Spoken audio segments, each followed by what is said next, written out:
tinatsatsay, saka ko lamang binigay ang matamis na oong 10 buwan mong trinabaho.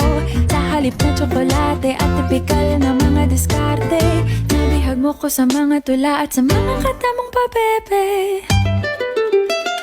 Kaya nga noong makilala kita, alam ko na agad na mayroong himala. Natutuwa kong magtakong at napadalas ang pagsuot ng bestidang pula. Pero di mo naman inasam na ako ay magbagong tuluyan para patunayang walang matigas na tinapay sa mainit na kape ng iyong pagmamahal.